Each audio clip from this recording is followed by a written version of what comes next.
I think every masjid, every church, every religious place should actually have a safe corner or a safe place where people can come and, address the matter, raise it, and they will be helped in a very professional way. One thing I must admit about our Muslim brothers and sisters, I'm not too sure about people of other faiths, but we lack professionalism when it comes to dealing with these matters. We deal with it in such a way that the whole community starts gossiping about something just because one mallam was confided in.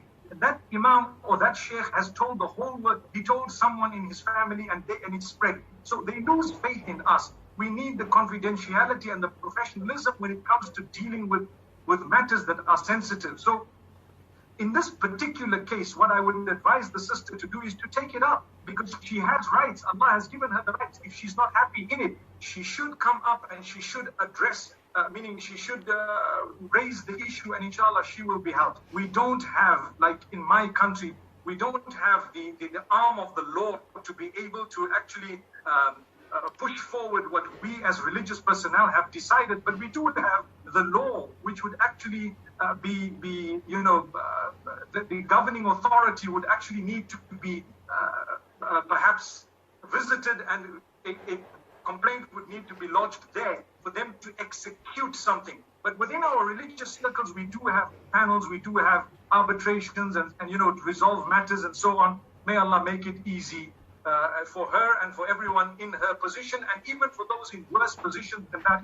I have so many people who confide in me. They tell me things, and then they say, when I tell them, what would you like to do about it? I suggest A, B, C, and they say, no, I can't. The problem is our own families don't protect us. Our communities don't protect us. How are we going to solve this problem? So it's really difficult. I was saying, in Islam, the punishment is so severe because it is a deterrent.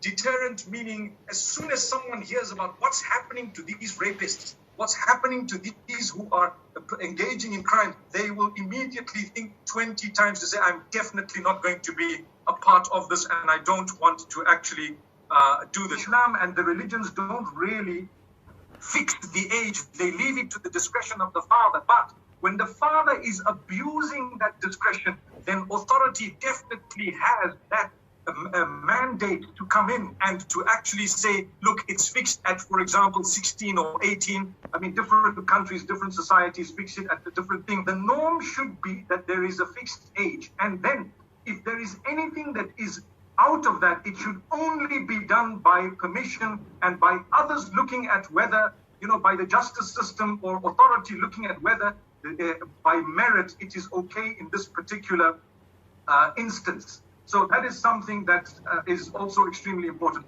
I'm just so happy to be able to have come out and openly spoken about some of these challenges, my brothers, my sisters.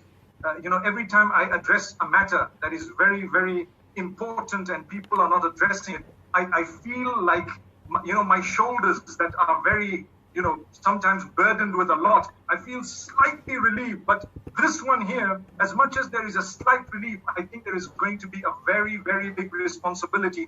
I've taken it upon myself, and I want all of you to take it upon yourselves, the men, more than the women, to talk about this and to keep on addressing the matter. We should be looking at women as respectable, honorable members of society and community, family members who have similar offerings to offer society and community. Look at their dedication. We should never look at them as sex objects. And I want to end off by repeating, never ever try to justify a sin based on what you think someone else is or is not doing. More so when it comes to the issue of dress. What really irritates me as the religious leader is when someone says so-and-so was raped.